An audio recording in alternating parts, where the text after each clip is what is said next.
A consagração a Nossa Senhora é um remédio para uma doença, ou seja, é uma solução para um problema. Antes da gente falar da solucionática, a gente precisa falar da problemática, né? Ou seja, vamos, em primeiro lugar, entender qual é realmente o problema. O problema chama-se santidade. Por que é que a consagração a Nossa Senhora é tão necessária? Vejam, se nós estamos falando aqui em ser salvos, nós temos um problema, mas que não é tão grande assim. Por quê? Porque para você ser salvo, basta você estar em estado de graça. Ok? Mas nós não estamos falando em ser salvos. Nós estamos falando em ser santos. E aqui está a grande dificuldade que as pessoas não distinguem mais, não sabem mais distinguir entre ser salvo e ser santo. São duas coisas bem diferentes. Para distinguir isso daqui, Nosso Senhor, uma vez, se encontrou com um jovem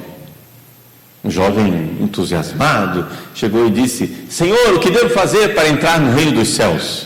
O que ele estava perguntando para Jesus? O que é que eu devo fazer para ser salvo? Entrar no reino dos céus, ser salvo. Bom, Jesus disse: bom, é simples, siga os mandamentos. O rapaz se sentiu assim meio envergonhado, porque achou que a pergunta que ele tinha feito não era inteligente. Aí, para disfarçar um pouco, né, ele chegou e: não, mas que mandamento? Aí Jesus foi e disse: não matarás, não pecar contra a cidade, não roubar, não levantar falso testemunho, não, tudo não. Aí o menino disse: não, mas eu faço isso desde pequeno. Jesus olhou para ele e o amou. É o que diz o Evangelho de São Marcos. Quem gostaria aqui de receber um olhar assim de Jesus, um olhar amoroso? Quem gostaria? Você gostaria que Jesus olhasse para a sua vida e dissesse, e olhando para a sua vida, Jesus ama você? Que vida linda a sua. Ora, aquele rapaz estava salvo. Ok? Salvo. Se ele, saindo dali, tivesse um ataque cardíaco, pá, estatelado no chão, morreu, ele estava salvo. Porque ele recebeu um olhar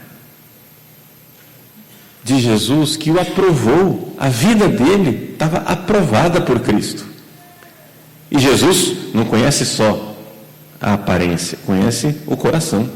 E quando Jesus diz, né, quando se diz que Jesus olhou para ele e o amou, então quer dizer que o rapaz era, né, realmente verdade, ele estava seguindo os mandamentos, ele era amigo de Deus, ele seguia os mandamentos, ele estava salvo. Mas ele não era santo. Por quê? Porque Jesus disse para ele assim: então falta para você uma coisa. O que é que falta? Falta a você, para você ser perfeito, vai, vende tudo que você tem, dá aos pobres, depois vem e me segue. Olha o que Jesus está dizendo: ser perfeito. Então ele está dizendo para você ser santo. É diferente. Uma coisa é ser salvo, outra coisa é ser santo. Ok? São duas coisas diferentes. Jesus está dizendo, ele chega e pergunta: o que é que eu devo fazer para entrar no reino dos céus? Jesus diz: segue os mandamentos. Pronto, está salvo. Mas aí Jesus disse: agora falta uma coisa para você ser perfeito. Perfeito na nossa linguagem hoje a gente diz santo. Falta uma coisa para você ser santo. Vai e vende tudo. Tem algum mandamento que diz que a gente tem que vender tudo, dar aos pobres e seguir Jesus? Existe algum mandamento? Não. Não é um mandamento, é mais do que mandamento. É amor generoso. Jesus está pedindo a ele: vai e me ama sobre todas as coisas. Então quer dizer o seguinte: se aquele jovem, naquele momento, você sabe qual é a reação do jovem, né? A reação do jovem foi: ele ficou triste, porque ele tinha muita coisa, estava pegado, foi embora e não seguiu Jesus. Se aquele jovem, triste daquele jeito, tivesse dito, não é? Eu não vou vender nada, não vou dar nada, não vou fazer esse radicalismo todo que Jesus está pedindo, não vou ser radical. Para que esse radicalismo? Né? Não precisa disso tudo. Para que ser radical? Se aquele jovem dizendo isso morresse naquele momento, ele estava salvo? Estava. Claro que estava salvo. Jesus olhou para ele e amou, está salvo. Ele iria para o céu? Não. Está salvo, mas não ia para o céu. Ele iria para onde? Purgatório. Porque no céu só entram os santos. Você morre seguindo os mandamentos, você está salvo. Mas você não foi generoso, não se entregou completamente, ficou regateando, negociando com Jesus, dizendo assim: não, eu te dou, mas até aqui eu vou, depois não vou exagerar. Para que exagerar? Né? Então, se você não quer exagerar, você não vai ser santo. Nunca. Você não vai ser santo. Aqui nessa terra não. Vai ser santo depois lá no céu, depois do purgatório. Porque você não fez a tarefa de casa, você vai ficar de recuperação. O purgatório é isso. Entendeu? O purgatório é a recuperação para quem não foi santo aqui nessa vida. Todos nós somos chamados a ser santos aqui nessa vida. Todos. Se você está em dúvida se você tem vocação para a santidade, não duvide. Você tem vocação para a santidade. Está escrito na Lumen Gentium, capítulo 5, Constituição Dogmática do Concílio Vaticano II, o capítulo número 5 da Lumen Gentium fala da vocação universal à santidade. Todos somos chamados à santidade. Todos, absolutamente todos. Ninguém está fora. Você é chamado à santidade. E a lógica é muito clara. Por quê? Porque o purgatório é um castigo e Deus não criou ninguém para castigo. Deus criou a gente para ir direto para o céu. Então, aqui vem a pergunta: você quer ir direto para o céu? Você não quer dar uma sapecada no purgatório assim? Não? Não? Ah, muito bem. Só que aí as coisas vão ficar graves agora. Eu vou falar para vocês uma coisa aqui. Eu vou chegar mais pertinho porque eu vou contar um segredo para vocês. Que é o seguinte: eu tenho que falar para vocês uma coisa, gente. Eu não sei vocês, mas eu tenho certeza que se eu morresse agora, eu acho, eu não sou o juiz, tá? Eu acho que eu não vou para o inferno. Porque eu me confessei anteontem, me arrependi dos meus pecados, acho que de lá para cá não cometi nenhum pecado grave. Então, mais ou menos, né? Sim. Né? Pneu está recalchutado, tá? Mas eu tenho certeza que se eu for salvo, eu tenho certeza absoluta que hoje eu não vou para o céu.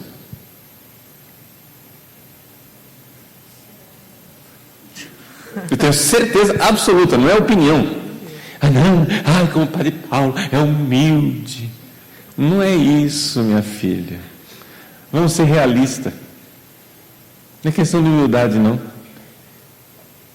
Você quer ver como é que está a sua situação? Vamos fazer o test drive para ver como é que você vai, hein? Você quer saber para onde você vai? Você vai para o céu ou vai para o purgatório? Então responde para mim não, tá? Não precisa passar vergonha não. Só para Deus. Você responde para Deus. Ok? Responde o seguinte, com toda a sinceridade do seu coração. Você pode dizer com toda a sinceridade que você ama Deus de todo o coração, com toda a alma, com toda a sua força e com todo o seu entendimento? Não responde para mim. Gente, eu tenho certeza que você ama Deus, amém? Você ama Deus? Quem ama Deus diz, eu amo. Eu amo. Muito bem, mas a gente ama tanta porcaria também, né? Nosso coração é um campo de batalha. Nosso coração é um campo de batalhas. Nós amamos a Deus, mas amamos tanta porcaria. Quantas vezes a gente se pega pensando, fazendo projetos assim que são soberbos, né? Outro dia eu me peguei assim, diante as dívidas do site, não sei o que, as coisas que eu tenho que pagar, não sei o que, papapá. Eu peguei, nossa, se eu ganhasse na Mega Sena acumulada.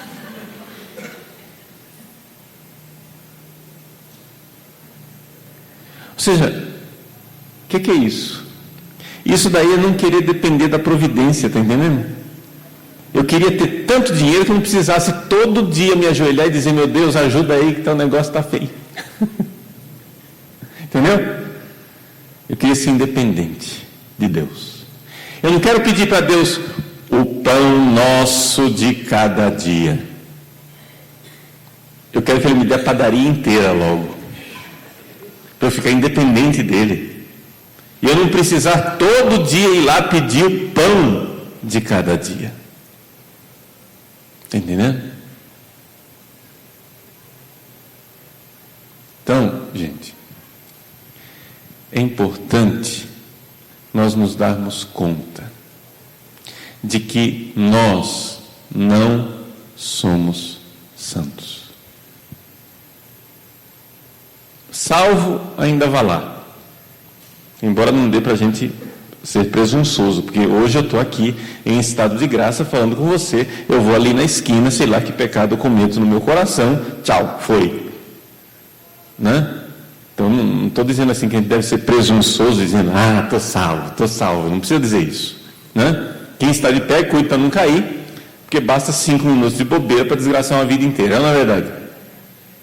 Então, assim, não estou dizendo que a gente deve ser presunçoso, mas, vejam, a questão de ser salvo, com a graça de Deus, com a ajuda de nosso Senhor Jesus Cristo, ou seja, resolver o problema dos pecados mortais, não é uma coisa gravíssima, dificílima, importante, assim, no sentido que gravíssimo é, mas digo, não é dificílimo. Eu sei que não é dificílimo, sabe por quê? Porque eu atendo confissões, gente. Eu sou padre há 22 anos, eu sei que existem pessoas que passam anos e anos e anos e anos e anos e anos sem cometer um pecado mortal. Está entendendo? Principalmente quem tem uma vida regular, entendeu? No seu dia a dia, vamos supor, um casal aberto à vida, né? Que tem uma vida sexual conforme a vontade de Deus, e que é honesto, paga o seu dízimo, vai à missa, reza, é devoto de Nossa Senhora, não sei o que, etc e tal. Não é difícil você se abster de pecados mortais. Uma vida, né, em que você realmente esteja entregue a Deus. Não é uma coisa rara uma pessoa não ter pecados mortais. Mas, infelizmente, eu devo dizer para vocês que é uma coisa rara uma pessoa santa. É raro. E por que o santo é raro quando é a vocação universal?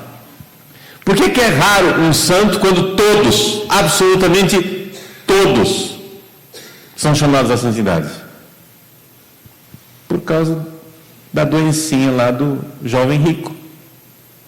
Para que esse radicalismo, né? Para que esse radical? Para que esse fanatismo de amar a Deus de todo o coração? Por quê?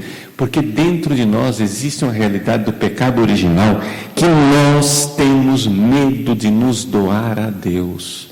Nós temos medo de nos entregar a Deus.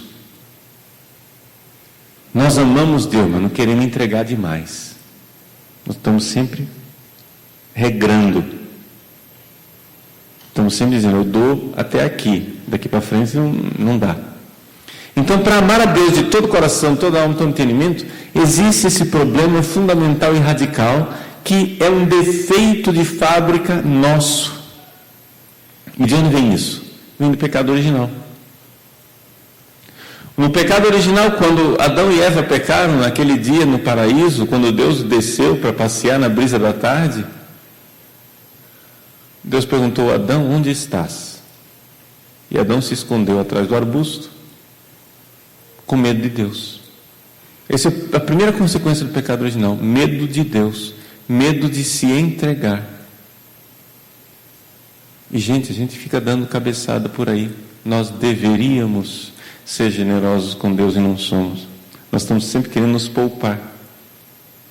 Por quê? Porque a gente acha que Deus vai pedir o que a gente vai pedir mais do que a gente deveria dar. Vejam, o discurso da serpente. O discurso da serpente para Eva continua aqui no nosso ouvido. Ele proibiu você de comer essa fruta? Ele disse que você vai morrer? Você vai morrer coisa nenhuma. Que bobagem. Come, você vai ser igual a Deus. Vai. Vejam, o discurso da serpente nos coloca como inimigos de Deus. Deus é um velhaco, Deus está enganando você, Deus está passando a perna em você, cara. Ele é Deus, mas se você comer essa fruta aqui, você vai ser igual a Ele. Manda ver, cara. Então, pode ser que você não coma a fruta, mas esse discursozinho fica no ouvido. Deus está pedindo demais. Entendeu? Deus está proibindo tudo. Deus é chato. Ele proíbe as coisas. Né? Conforme aquele famoso profeta chamado Roberto Carlos, né? Porque aqui tudo que eu gosto é ilegal, imoral e engorda, né?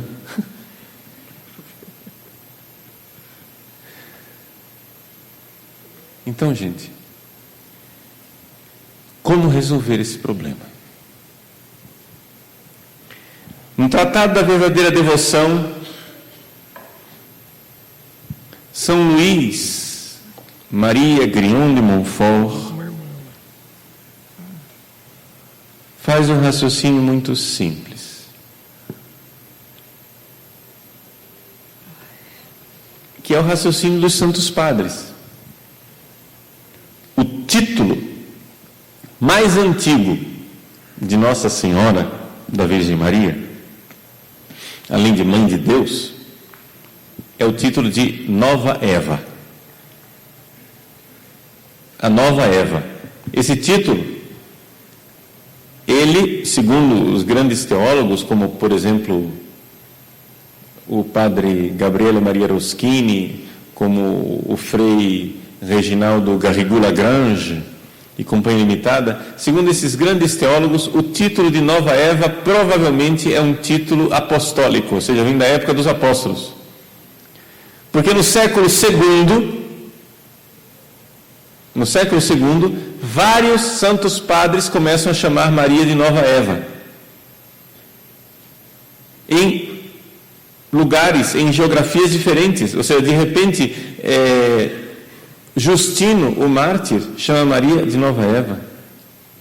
Clemente, em Roma, chama Maria de Nova Eva. Ireneu de Lyon chama Maria de Nova Eva. Tertuliano chama Maria de Numa época em que não havia internet, Quando de repente todos os galhos da árvore começam a dar o mesmo fruto, é porque tem um tronco em comum, né? Ou seja, se no segundo século todo mundo começa a chamar Nossa Senhora de Nova Eva, é porque, dando um passo para trás, existe uma raiz comum, e um passo para trás de segundo século é primeiro século. Primeiro século quer dizer apóstolos. Entendeu? De onde veio isso? Bom, se agora está todo mundo dizendo isso, é porque antes já diziam isso. Então não está na Bíblia, mas é uma consequência evidente. Se Jesus é o novo Adão, e isso está na Bíblia, Maria é a nova Eva. E como é que Maria é a nova Eva? Como o pecado entrou no mundo, assim o pecado sai do mundo. Existe um paralelo que é feito entre a Virgem Maria e Eva. E esse paralelo, ele é claríssimo. Vejam. Um dia, um anjo visitou uma mulher virgem e imaculada. Como é o nome dessa mulher? Eva. Um anjo visitou uma mulher virgem e imaculada. O nome da mulher é Eva. E o nome do anjo? Lúcifer.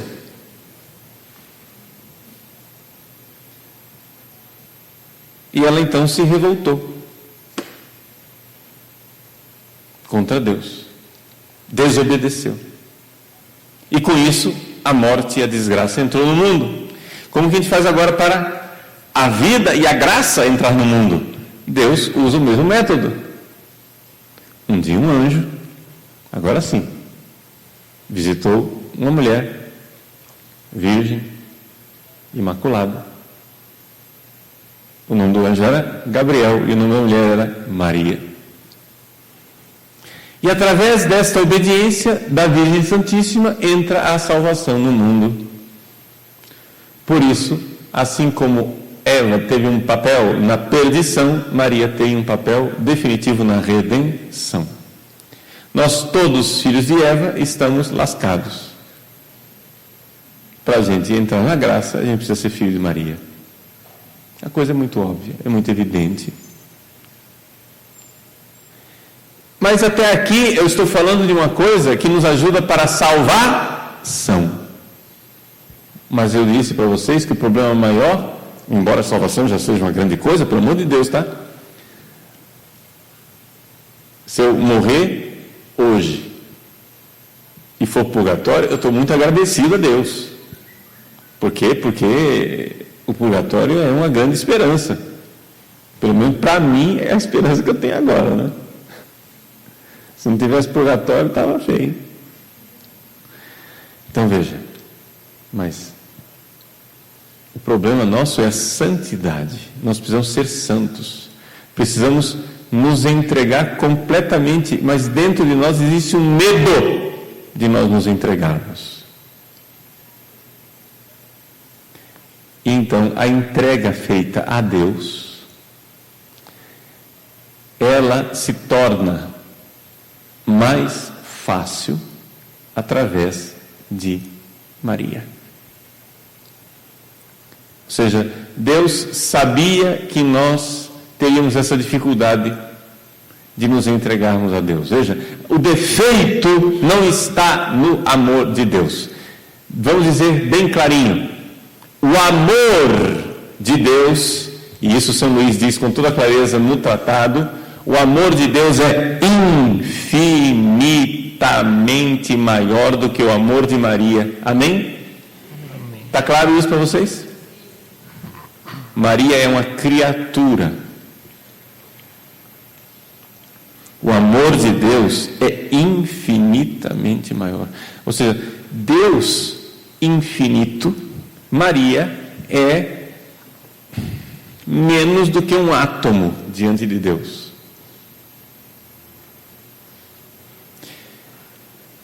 Mas isso é se nós olharmos lá de cima para baixo. Ou seja, se você é Deus e você olha para Maria, Deus olha assim, Maria! que está fazendo aí embaixo?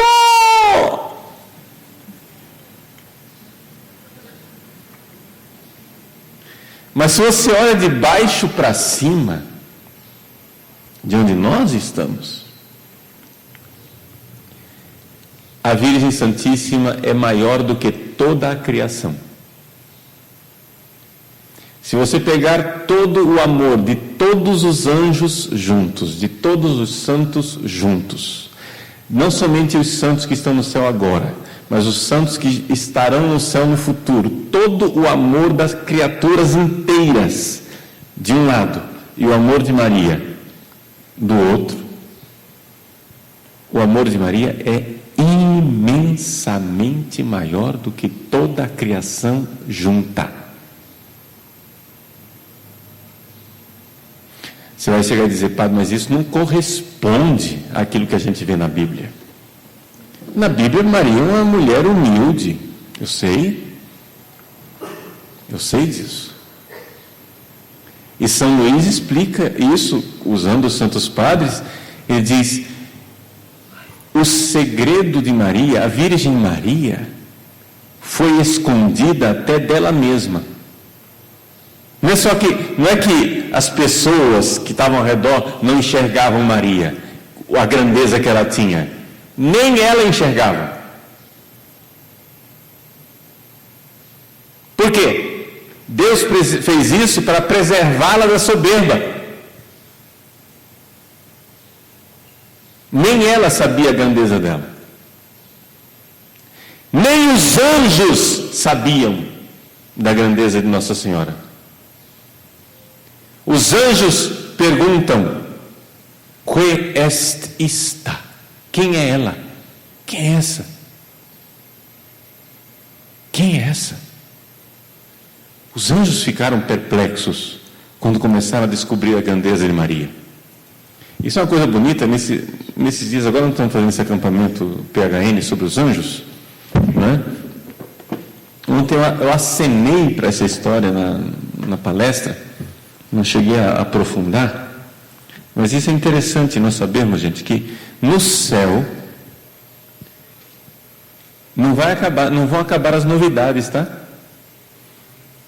No céu, quando você vir Deus face a face, você vai conhecer, nossa, vai ser extasiante, vai ser uma coisa que você vai ficar pleno, totalmente tomado, mas mesmo assim no céu ainda é possível aprender coisas. Sabia disso?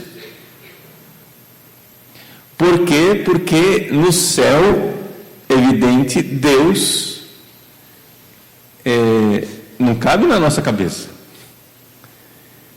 Então não é que você vai para o céu e Deus vai entrar na sua mente. Não, é a sua mente que vai entrar em Deus. Então a sua inteligência, ela pode passear em Deus, por assim dizer, em várias coisas diferentes. Tem sempre uma novidade para você conhecer. A sua mente vai estar totalmente saciada, plena, não vai ter mais curiosidade nenhuma, mas ao mesmo tempo você pode sempre aprender. E é por isso que os anjos superiores falam e ensinam coisas para os anjos inferiores. Os serafins, querubins e tronos, que são a hierarquia superior, podem comunicar coisas para os anjos inferiores. Né? Então, quando os nossos anjos, por exemplo, o seu anjo da guarda, né? O nosso anjo da guarda não é ele é muito maior do que nós. Nosso anjo da guarda é imenso, é glorioso. Se nosso anjo da guarda aparecer para nós aqui, a gente cai no chão duro de espanto. Mas mesmo assim, na hierarquia dos anjos, ele é um soldado raso. E anjos superiores a ele falam coisas para ele, comunicam, e ele aprende. Né? Então, às vezes, tem coisas assim, tem desígnios de Deus a nosso respeito que o anjo fica sabendo. Então, os anjos não sabiam de Maria. Foi uma novidade. Quando a Virgem Santíssima apareceu na história, os anjos disseram: uau! Os anjos ficaram assim: estou chocado. Eu estou perplexo. Por quê? Porque eles não imaginavam que Deus pudesse dar tanto a uma criatura tão humilde. E que uma criatura pudesse ser tão humilde, tão humilde, tão humilde, tão humilde, que Deus fosse tudo nela. A grandeza de Maria. Então, de cima para baixo, Maria não é nada diante de Deus. De baixo para cima, ela é tudo. Ela é enorme. E para nós, é um dom. Essa é a beleza de ser católico, gente. Sabe por quê? Porque nós católicos cremos que Deus nos salva e Ele usa as suas criaturas. Protestantes não entendem isso. Protestantes não entendem que Deus use as criaturas para nos salvar. O protestante, ele quer só contato direto com Deus. Me desculpe, mas a teologia protestante e a espiritualidade protestante é soberba. É soberba, por natureza. O sujeito que diz: não, eu não quero ir a Deus por Maria, eu quero ir direto. Eu estou aqui passando fome. O meu pai entrega a comida na mão do meu irmão.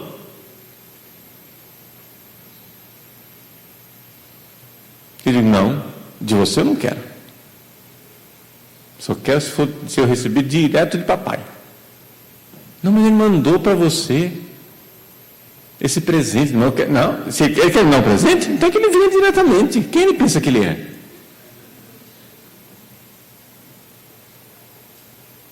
Dá para entender a soberba? Então, por causa de nossa debilidade, de nossa fraqueza, Nossa Senhora é um dom. Porque assim como eu não consigo olhar para o sol direto, se não queima a minha retina, eu também não olho direto para Deus. Mas eu posso olhar para a lua.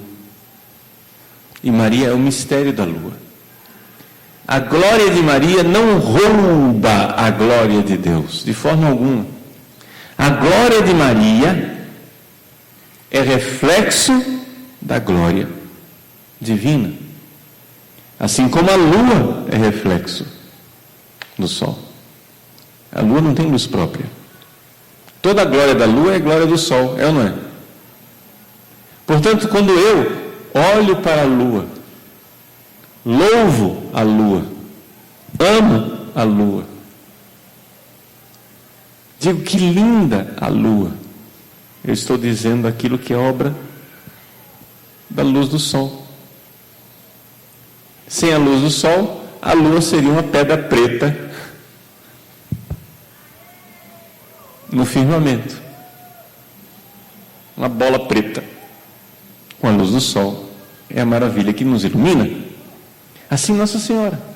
Então, por que é que nós precisamos da Virgem Maria? Nós precisamos da Virgem Maria porque nós precisamos não somente ser salvos, nós precisamos ser santos. Ela faz parte do projeto de salvação, para sermos salvos. Claro que faz. Porque assim como a desgraça entrou por Eva, a graça entrou por Maria. Mas ao mesmo tempo, se nós quisermos mais do que ser salvos e quisermos ser santos, nós precisamos de Nossa Senhora. Por quê? Agora vem. Porque não é possível ser santo sem uma purgação, sem uma purificação. Está entendendo? Então, é o seguinte, Padre Paulo. Se é para sofrer, ou aqui, ou no purgatório, então, eu vou obedecer a Deus aqui, ser salvo, e depois eu pago no purgatório. Fazer o quê? Olha, a notícia que vem de lá, do outro lado, parece que o negócio lá não é muito fácil não, tá? A notícia que vem de lá é que essa sapecada no purgatório não é um negócio assim muito legalzinho, não. Agora, daí vocês veem a tragédia, abre parênteses aqui, a tragédia de falta de caridade que as pessoas não rezam mais pelas almas do purgatório.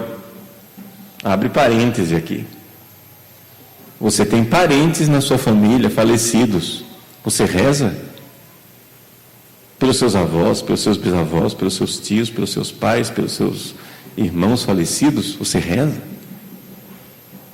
Não seja uma criatura sem caridade. Reze pelos mortos. Está entendendo? Então, não é possível você ser santo sem purgação, sem purificação. São João da Cruz, não é? Explica isso, uma coisa que é conhecida desde a época dos Santos Padres, né? Desde o início da igreja, a gente sabe que existem 3 estágios da vida espiritual. Existem os iniciantes, é nós na fita, nós somos iniciantes.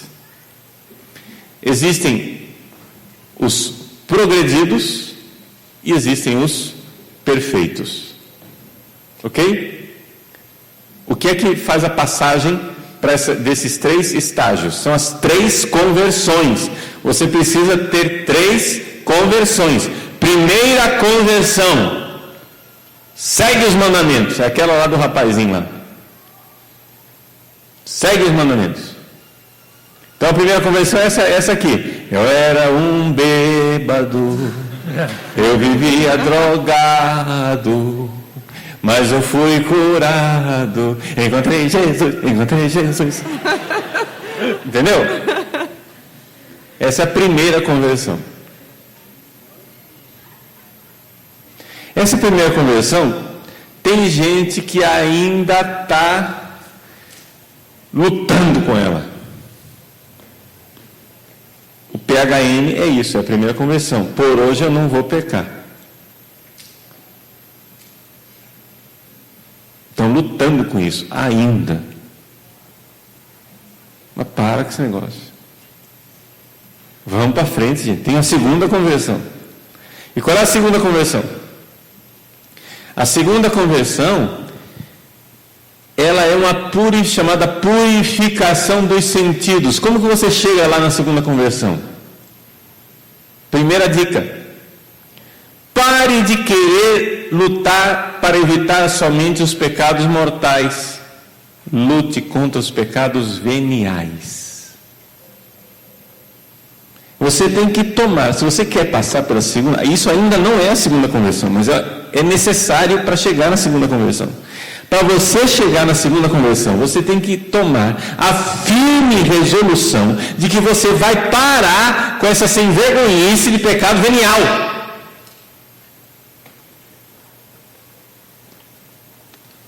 Aquele palavrão que você fala à toa.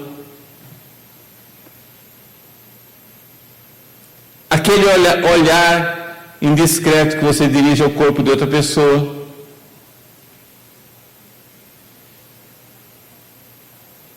Aquela mentirinha para escapar de um compromisso.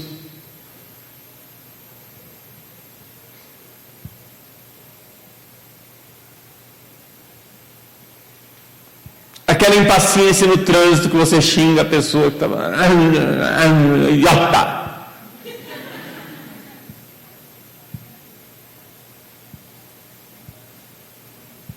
Ou você começa a lutar contra esses pecados veniais, ou não vai ter segunda conversão. Esquece, arquiva a ideia. Mas como que você vai fazer isso? Gente, Nossa Senhora está aí para nos ajudar. Esteja com ela o tempo todo, queira agradá-la. Queira agradá-la, faça tudo por ela. Ah, mas padre, não posso fazer isso por Jesus? Pode, faça também por Jesus. Mas faça por Jesus humildemente, através de Maria. Entendeu? Nós todos temos uma vocação de ser uma espécie de São José. O que São José fazia? São José passava o dia inteiro com Jesus e Maria. Era ou não era? Você imagina se acordar de manhã assim e Nossa Senhora está lá no fogão para esperar no seu café da manhã. Não ia ser bom um negócio desse, hein? Aí você vai trabalhar, aí você vai ensinar a fazer cadeira para o Criador do Universo. Ele fez o universo e você vai ensinar ele a fazer cadeira.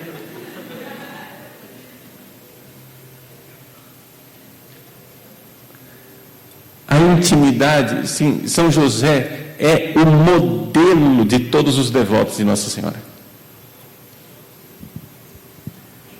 É o modelo de todos aqueles que amam a Jesus. São José é extraordinário, São José é importantíssimo. Depois da Virgem Maria, de todos os santos, o mais importante é São José. Claro que a distância entre São José e Maria, tá? Mas a distância entre São José e nós,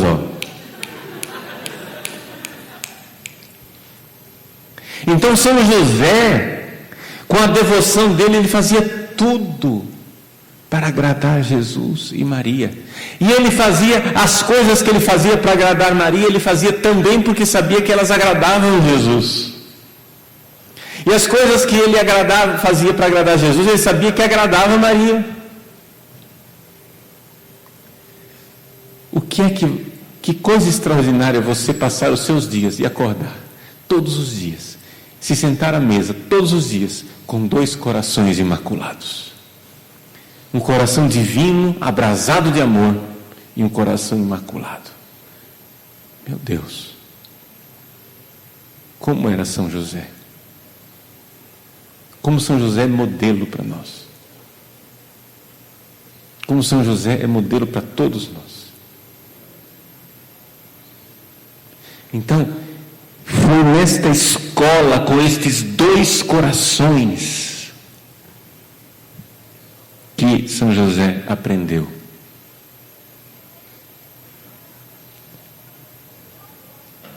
Na nossa humildade, então, peçamos, entreguemos tudo a Nossa Senhora para que ela entregue tudo a Jesus.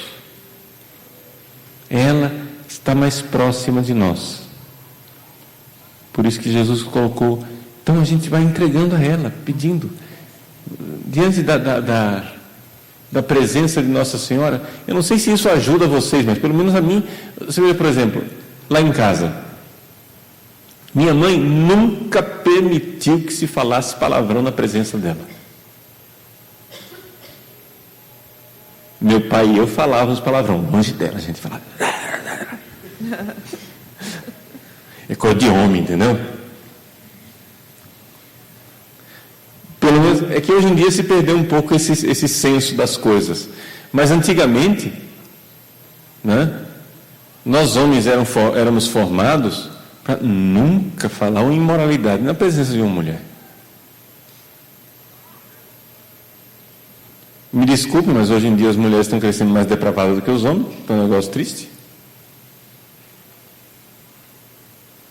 É um negócio maluco. A gente ouve confissão do rapaz, né? E o rapaz se confessa dizendo: padre, estou sendo assediado, o que é que eu faço? Isso não existia, gente. Gente, eu tenho 22 anos de padre. Há 22 anos atrás isso não existia no confessionário. Hoje o rapaz é assediado. Não estou dizendo que todas as mulheres não prestam, não estou dizendo isso não, só estou dizendo que se perdeu a noção, o recato, porque acontece o seguinte, vejam, tem nada a ver com o que eu estou falando, mas eu vou comentar aqui, porque acho que deve ajudar vocês, principalmente as mulheres aqui. Vocês têm que entender o seguinte: vamos supor que esquece que você é um ser humano, esquece que você é cristão, esquece tudo isso, vamos ficar só no nível animal, ok? No nível animal, só o nível animal, vamos supor que vocês vão ser brutos, animais, nível do animal, o macho é inconsequente nas relações sexuais e a mulher é recatada, a fêmea. Desculpa, olha os animais domésticos, né? Quando a fêmea está no cio, o macho vai atrás e ela sai correndo, é ou não é? Ela é recatada, sabe por quê? Segundo a lei biológica, segundo a qual esperma é barato e óvulo é caro. Ou seja, que o sujeito, que o macho tenha uma relação sexual, para ele, não tem consequência nenhuma, ele não engravida. Quem fica com a consequência é a fêmea. E por isso, na natureza bruta, animal, a fêmea é mais recatada. Não é? Isso quer dizer o seguinte, que um homem devasso e inconsequente é um homem que desceu à natureza animal. Uma mulher devassa e inconsequente é uma mulher que está abaixo da natureza animal.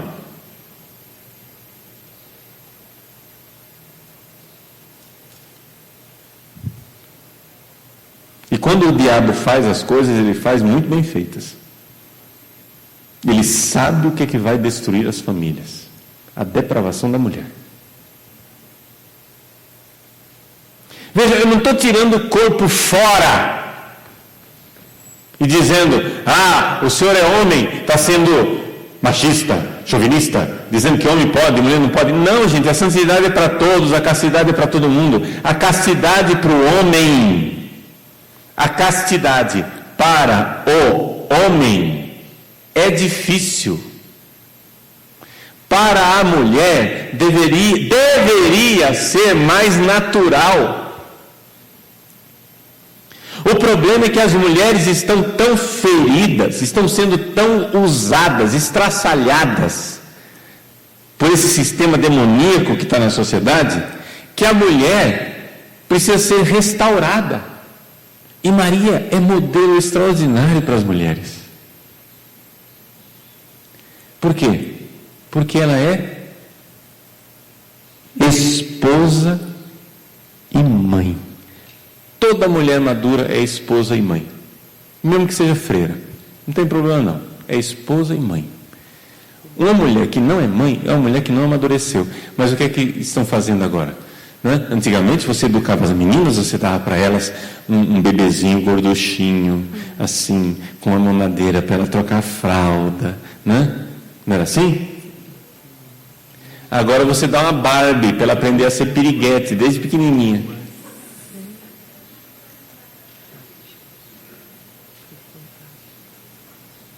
Me desculpe falar claro, mas tem certas coisas que a gente tem que falar claro.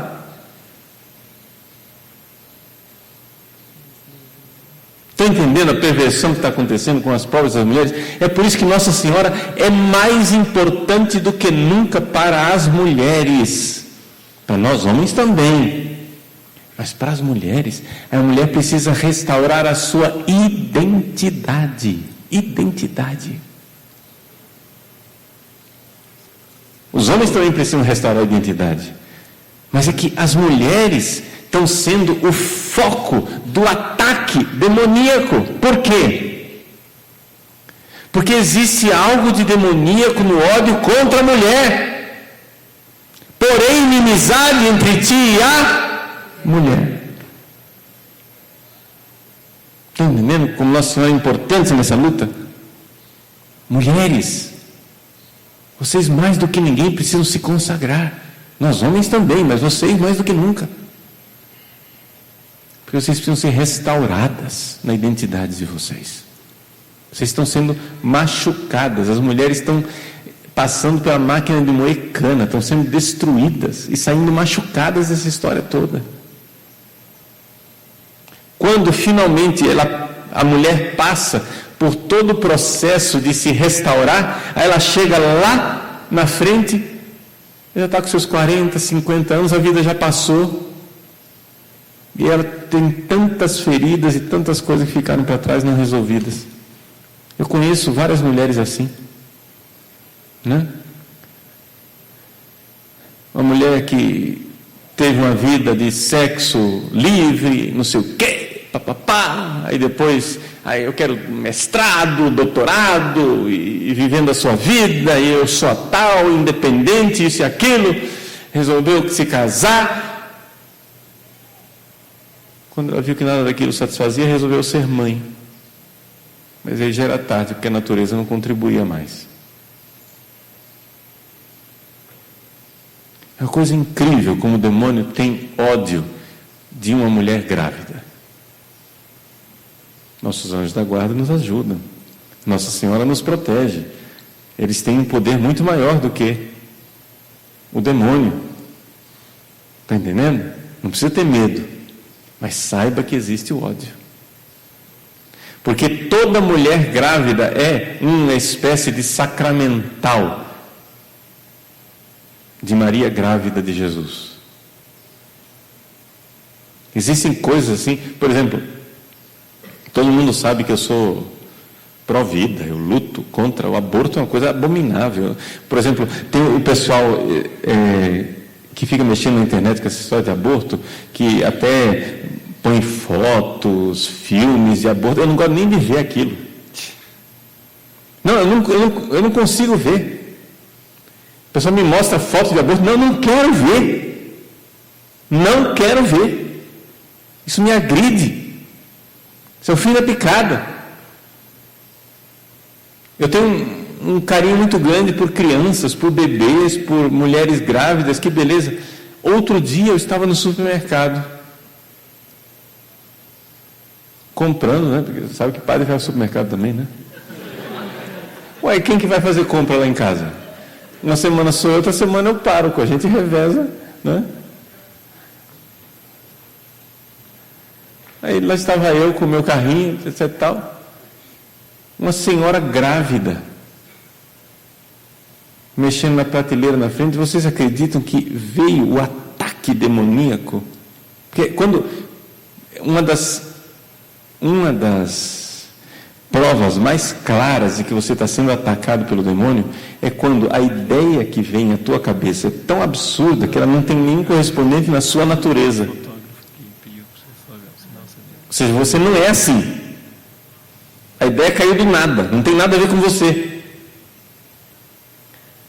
Lá estou eu, no supermercado, com o meu carrinho, etc e tal, e me veio a sugestão demoníaca de pegar o meu carrinho e ir contra a barriga daquela mulher. Evidente que foi uma tentação maluca, já nem cogitei, nem assentou na minha cabeça direito. Parou? Louco? Renuncio, né? Isso aqui é para dizer que é parar de falar.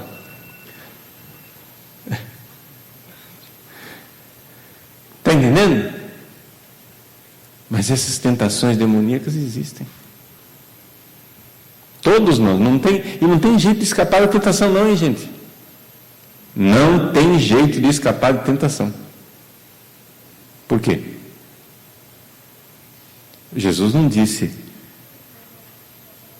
nos livrai da tentação. Ele disse, não nos deixeis cair em tentação. A tentação vai acontecer. Não nos deixeis cair.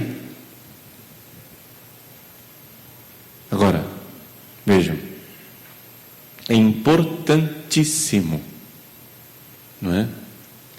Vocês, então, se darem conta de que nós precisamos nos consagrar a Nossa Senhora, porque esse é o caminho de nossa salvação e de nossa santificação. Nós precisamos ser restaurados.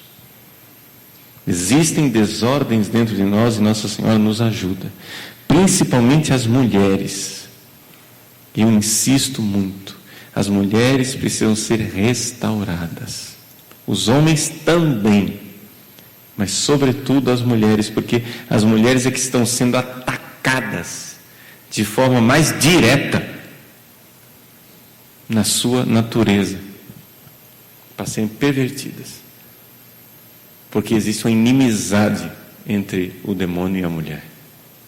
Então, ou você fica agarrada com Nossa Senhora, o negócio não vai dar certo. Isso também vale para os homens. As 3 conversões são o seguinte: a primeira é a conversão de deixar os pecados mortais. A segunda conversão consiste no seguinte: a segunda conversão é o que a gente chama de purificação dos sentidos. O que é isso? Essa purificação, ela é uma purificação passiva. Quer dizer o quê? Deus é que é ativo e você que se lascou. Deus, ou seja, a primeira conversão, a primeiríssima, claro que a graça de Deus está lá, mas você tem que se virar nos 30, você tem que pedalar, você tem que combater o pecado mortal, aí depois começa a combater os pecados veniais, você vai se purificando, você vai fazendo penitência, você vai fazendo as coisas, você vai fazendo as coisas, você vai melhorando. Aí, chega um ponto que você não tem mais o que purificar, você não dá mais conta, e aí Deus tem que entrar. E Ele entra para purificar você, Ele é ativo e você sofre a purificação. Esta segunda conversão, ela é razoavelmente comum, se você for generoso. Ou seja, entre as pessoas que se dedicam a Deus, é comum que a pessoa chegue nesse estágio. Ou seja, a primeira conversão é comuníssima. A segunda conversão não é tão comum assim, mas ela existe. É fácil, não é que é fácil. Dá para você encontrar algumas pessoas que entram nesse processo de segunda conversão. Como é que ele se manifesta, essa segunda conversão? Na prática, a segunda conversão. Na prática ela se manifesta assim: Deus entra, vai purificando você. Se você é um monge contemplativo, Deus purifica você mandando uma aridez da gota serena no cachorro do cão do inferno. E aí você passa por aquela aridez terrível, né? E então você vai e vive esse momento. Mas se você é como eu, não é contemplativo, vive no dia a dia, essa segunda conversão, ela acontece através de sofrimentos, perseguição, sofrimento de fracassos. Você tem uma empresa, sua empresa vai à falência, uma divisão na sua família, um problema, o divórcio de uma pessoa querida, um sofrimento, é seu filho que está nas drogas, é não sei o que, etc e tal. Estes sofrimentos que vão acontecendo, a pessoa passa por uma espécie de desolação interna. Ela sente que não deu, está tudo dando tudo errado, está tudo errado, etc e tal, e isso vai purificando a pessoa, se ela corresponder. Porque acontece o seguinte: se a pessoa dessa conversão aqui, a pessoa ou sai melhor ou sai pior. Ou seja, diante dessa purificação passiva, existem as pessoas que passam por esse túnel e entram num novo estágio, que é um estágio mais místico. A pessoa está numa situação mais elevada de mística. Ou então a pessoa às vezes termina voltando a estaca zero e se desconvertendo de vez. Tá? Essa segunda conversão.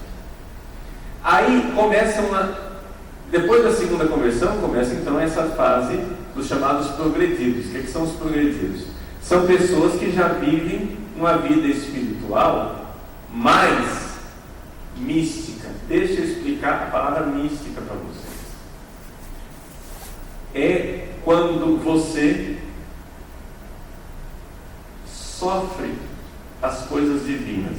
Sofrimento aqui não quer dizer, não é sofre no sentido seguinte: você é passivo em muitas coisas.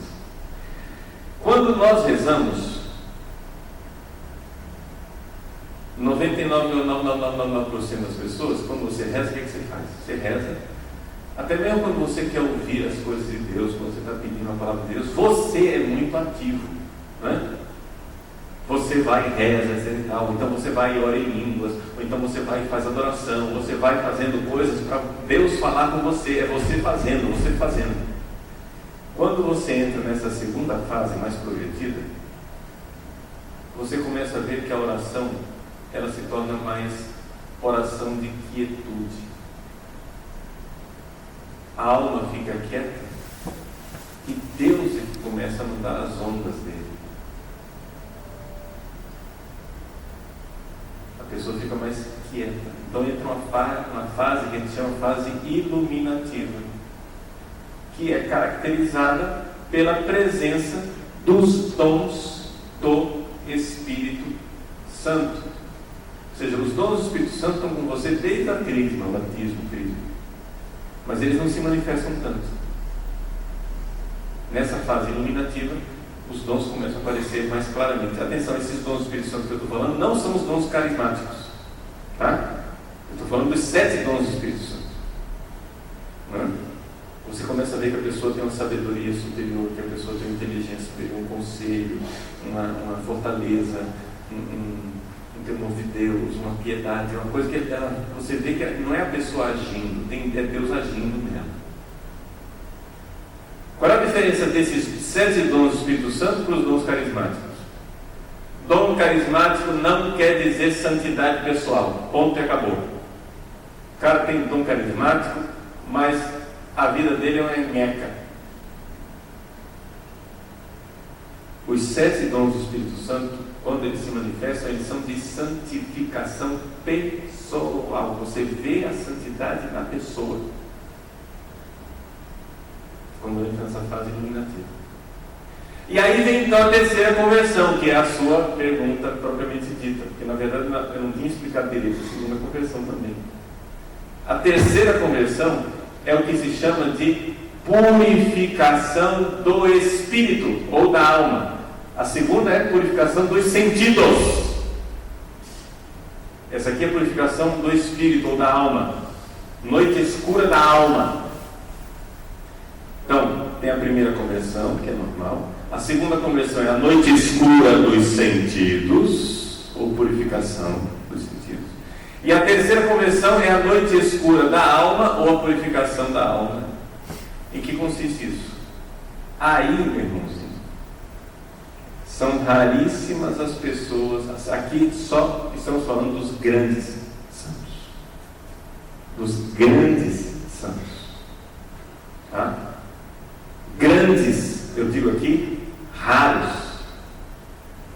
Santa Teresa d'Ávila, São João da Cruz, Santo Tomás de Aquino, esses grandes santos que tinham uma vida mística extraordinária. Todos nós somos chamados a essa grande santidade, mas infelizmente é muito raro chegar lá. São Pio de Pietrelcina, né? Então são esses grandes santos. Quando você, veja, os santos canonizados, tá? São aqueles que passaram pelo menos pela segunda conversão.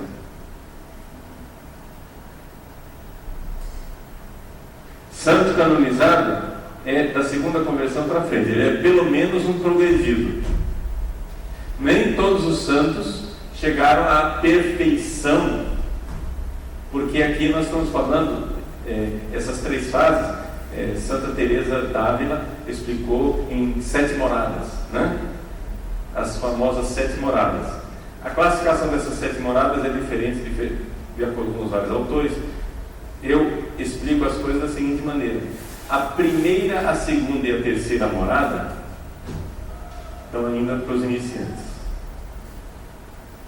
tá? A quarta e a quinta é dos progredidos, a sexta e a sétima dos perfeitos. Então, nós estamos falando de santos de sexta ou sétima morada. Se você quiser saber a diferença entre essas várias fases, tem que estudar o Castelo Interior de Santa Teresa para explicar direitinho as coisas para você.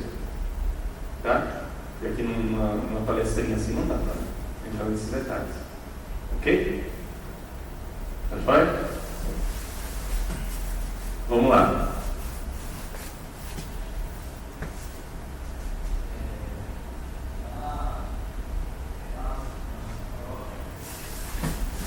Lá na nossa paróquia, a gente, com a de oração jovem, a gente vai montar um grupo de estudo para tratar da glória a Deus, né? Molecada de 13 anos para cima, até uns 20 e poucos. Só que uma das consagradas, né? Ela é uma das meninas já é consagrada, e nosso pai, ela sentou a usar o véu. Logo depois que ela foi consagrada, o padre, tipo assim, muito sem graça, pediu para ela não usar na missa. E é um costume muito grande, né, das meninas consagradas usarem. E aí ele falou assim, pode ser desculpe e tal, mas é que o bispo está pedindo para não fazer, não usar.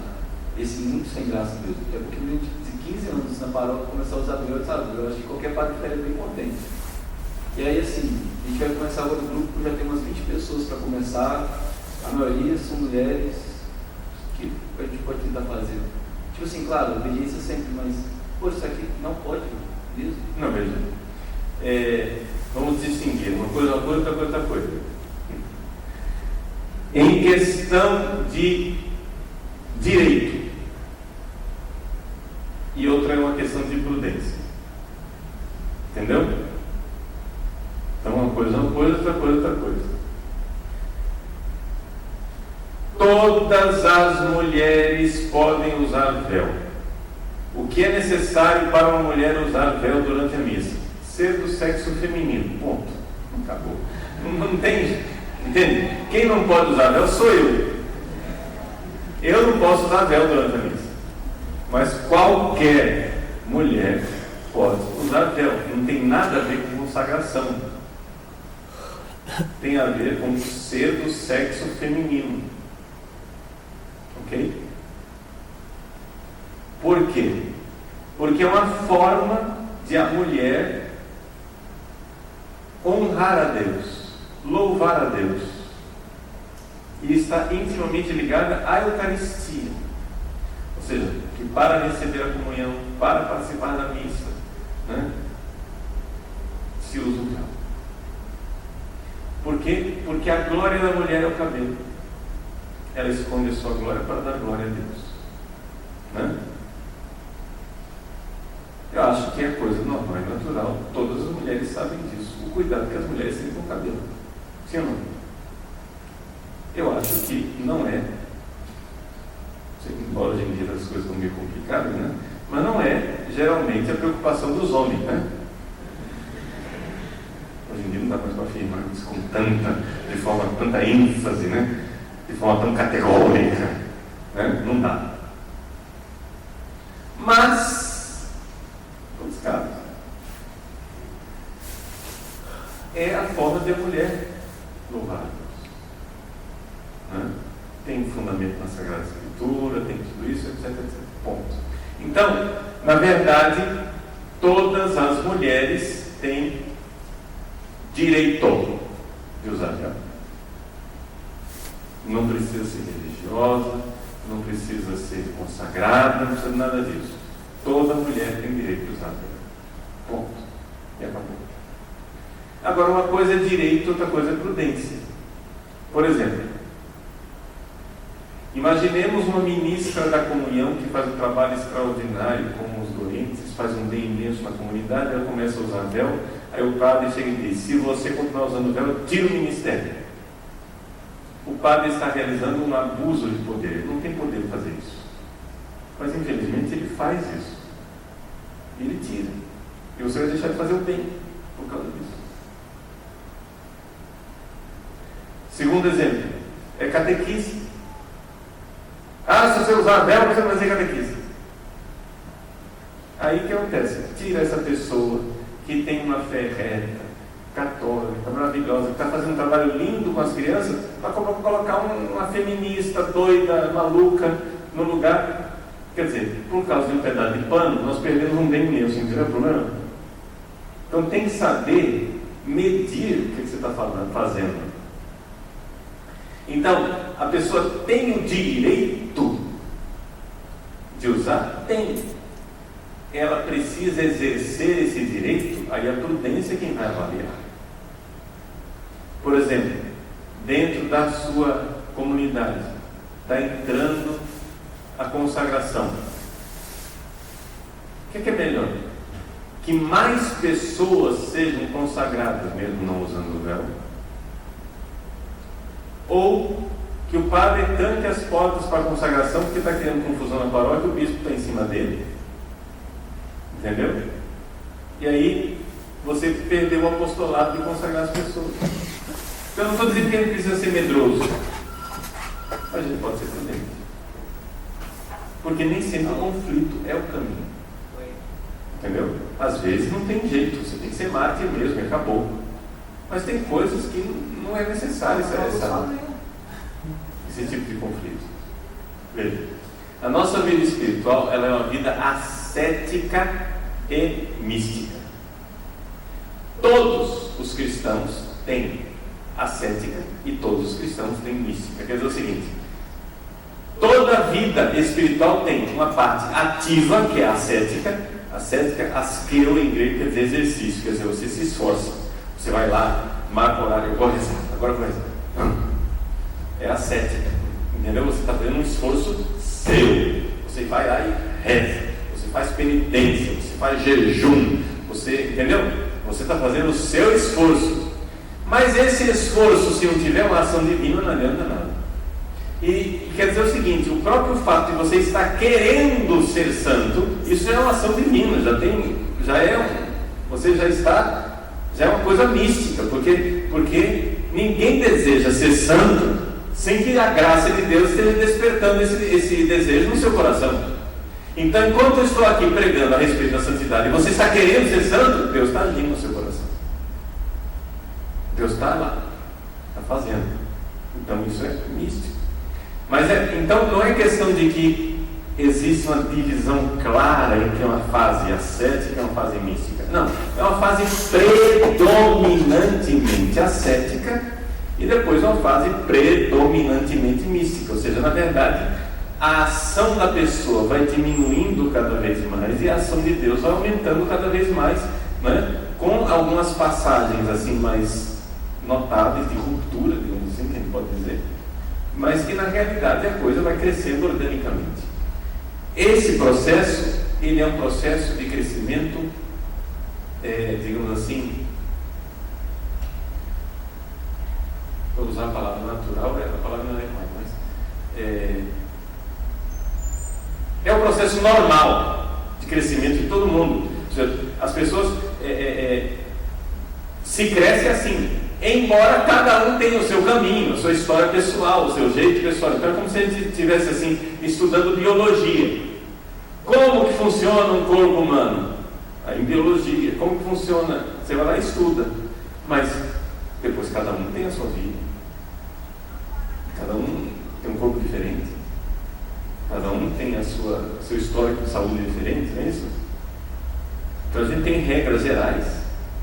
Mas não é necessário, por exemplo, quando a criança sai da fase da lactação para começar, quer dizer, a criança não tem consciência disso, mas ela está passando pela fase, ela vai, mesmo que ela não tenha consciência, o desenvolvimento orgânico ele acontece mesmo que você não saiba, tá? Só que às vezes é proveitoso saber como funciona, porque você vai evitar de voltar atrás. Entendeu? Porque às vezes você vai escorregando sem perceber, você daqui a pouco, né? Para usar a linguagem de Santa Teresa, daqui a pouco você está fora do castelo e nem notou que está fora do castelo. Né? Então, quando você rompeu com o pecado, você está pelo menos, se você está em estado de graça agora, nesse momento, você está pelo menos na primeira morada. Se você está decididamente combatendo o pecado venial, estou simplificando aqui as coisas, né? Você está possível e provavelmente na segunda morada. Se depois de muito combate ao pecado venial, você começa a notar que você está passando por uma noite escura dos sentidos, no sentido que você está sendo provado, e que aqui que vem a característica mais importante dessa fase aqui, que a sua vaidade está sendo castigada. Porque o problema do iniciante é o seguinte: você começa a fazer as coisas certas, mas você começa a fazer as coisas certas pela razão errada. Ou seja, você reza por vaidade. Gente, a vaidade é uma desgraça. Entendeu? É uma desgraça. É muito difícil ser ligado à vaidade. Porque às vezes você está aqui rezando e tem o Paulo Ricardo está aqui rezando, mas tem um outro Paulo Ricardo observando ele aqui dizendo assim: nossa, como você está ficando santo, que menininho lindo. Esse é o sinal mais claro que você é um iniciante. Porque você ainda está consumido pela vaidade. Como caminhos da vaidade, Padre Paulo Ricardo? Só tem um jeito. Deus vai pegar você e passar na máquina de moer cana. Entendeu? É Ele que vai purificar você da vaidade. Aí se prepare para a humilhação. Meu filho, quando entrares para o serviço do Senhor, prepara-te para a humilhação. Não é isso? Tá bom? Nós temos que ir para a missa, gente. Deixa só ele perguntar, que ele não perguntou nada. Você é guloso.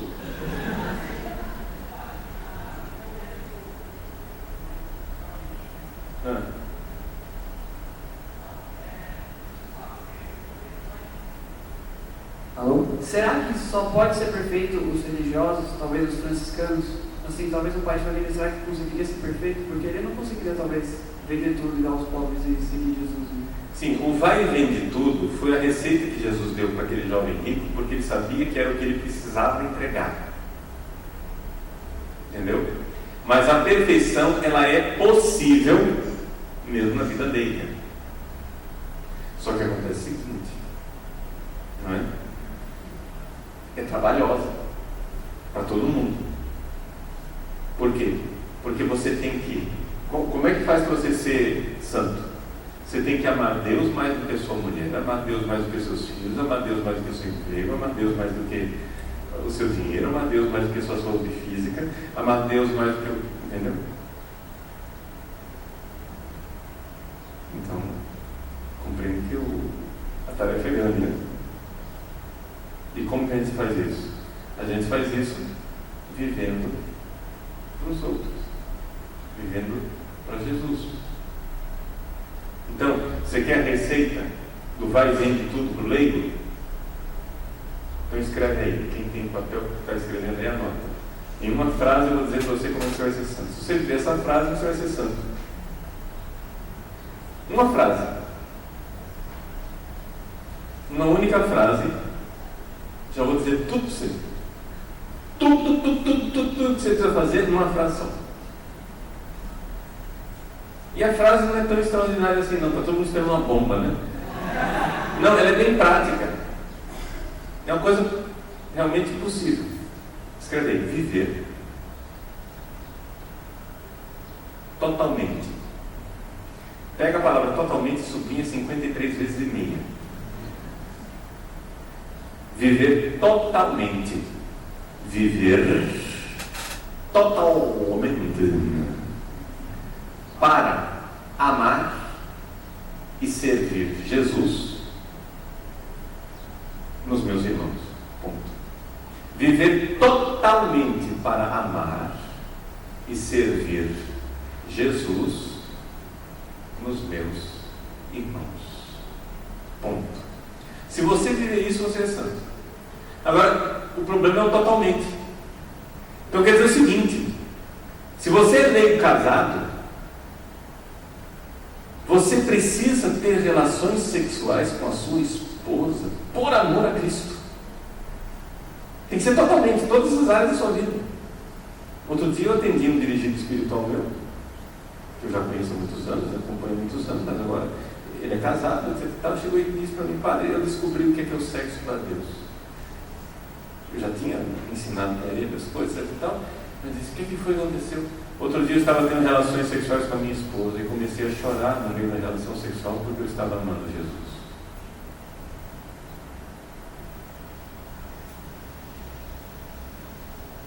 Esse é o caminho da santidade.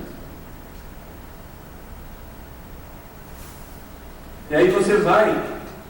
Então, se você vai viver totalmente para Jesus, quer dizer que acabou. Não tem mais você, só tem Jesus. Acabou esse negócio de férias, de praia, de shopping Acabou. Você só pode ir ao shopping se for para amar Jesus. Se você não tem Jesus para amar no shopping, não vá.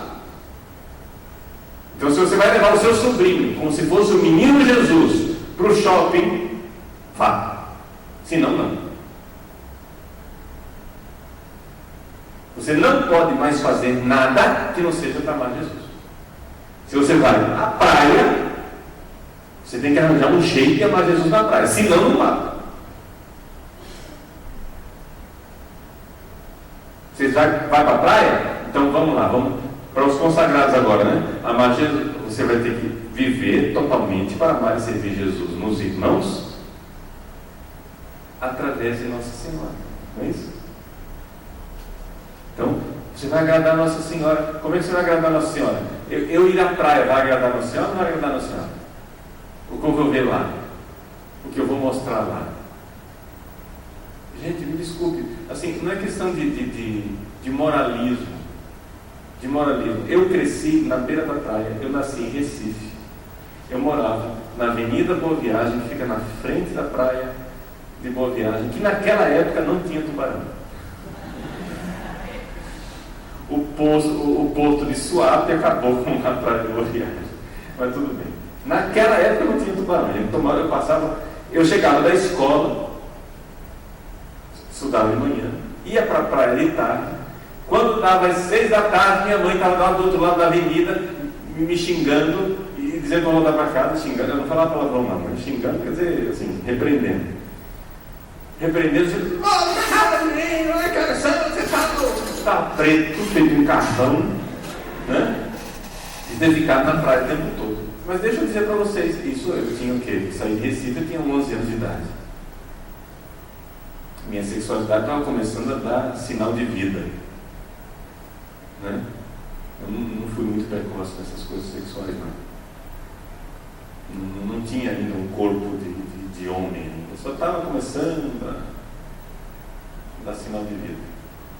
Mas mesmo assim, sem ter nenhuma vida sexual, com 11 anos de idade, gente, você fica nos olhares. Não adianta. O que é que você vê numa praia? Corpos expostos. Você fica curioso. E olha. E fica olhando, e fica vendo. E eu olho para trás agora, lá atrás, eu vejo que havia, ou seja, eu não tinha ainda a sexualidade desenvolvida, mas havia uma espécie de excitação difusa, uma sensualidade que algo tinha ali no meu corpo, embora eu não estivesse ainda maduro sexualmente, mas havia alguma coisa ali de sensualidade que invadia aquilo tudo, e eu vinha de praia, eu vivia daquilo.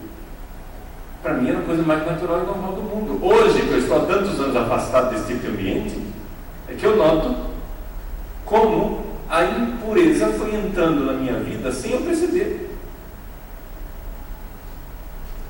Está entendendo? Eu vou fazer o quê? Padre, então quer dizer que é pecado botar aí a praia? Eu não estou dizendo nada, você que sabe. Decida lá.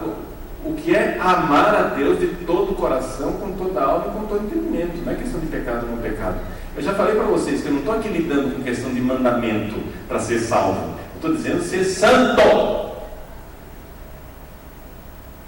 Ser santo quer dizer o seguinte: amar a Deus de todo o coração. Ali tem algum jeito de você amar a Deus de todo o coração? Se tiver, vá. Se não, fique quieto em casa. Está entendendo? Porque não adianta, gente, a não ser que você seja um cadáver, eu acho que todo mundo tem a sexualidade acordada aqui, né?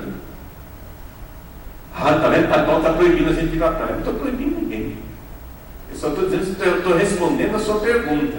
Como lei, eu posso ser santo? Eu preciso vender tudo? Não precisa vender tudo. Mas eu acho que o seu pedaço de praia você vai ter que vender. Entendeu? Entende a coisa? Eu acho que praia não é lugar para nós. Para quem quer ser santo. Entende? Se expor a uma ocasião de pecado muito séria. Mas não estou proibindo, não estou dizendo que é pecado. Eu disse que é pecado? Não. Eu não estou falando dessa coisa. Quando o sujeito começa a perguntar assim, padre, é pecado? Pronto, ele já está numa dinâmica que não é de santidade. Entendeu? É como se dissesse assim, padre, pergunta então, você pergunta para sua mulher, escuta, é adultério eu ficar olhando para a mulher do vizinho? Pergunta isso para sua mulher.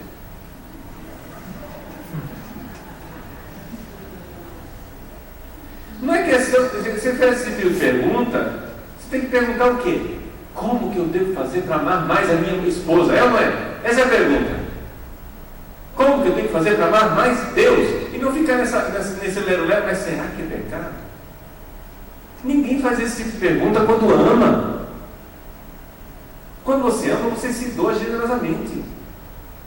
Se você fica só nos mandamentos, é como aquele marido que tem assim, a mulher chega e diz assim, meu bem, você não está dando atenção para mim. Ó, mulher, não encha a paciência.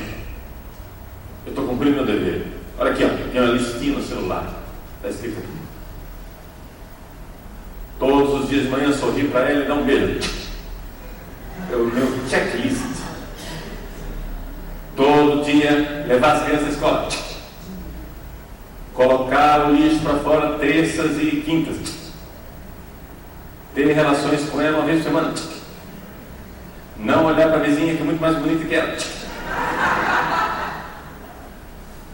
Olha, este marido que faz isso daqui, que está cumprindo as obrigações dele, ele está pecando? Não, mas amor é outra coisa, né? Amor não é um checklist, obrigação, é generosidade. Não é que você é obrigado a fazer. Está entendendo? Ninguém está te obrigando a nada. O amor não obriga. O amor nos livra da lei. Quer ver como o amor livra da lei? Como é seu nome? Pedro, você está proibido de matar a sua mãe. Ele precisa dessa lei? Não, por quê? Porque ele ama a mãe dele. Então, se ele ama, o amor libertou ele da lei. Ele não precisa. Como é seu nome? Thaís, você está proibida de ter relações sexuais com seu pai. Precisa dessa lei? Não, porque ela ama. Ela não precisa. Está entendendo? Quando você ama, você está liberto da lei.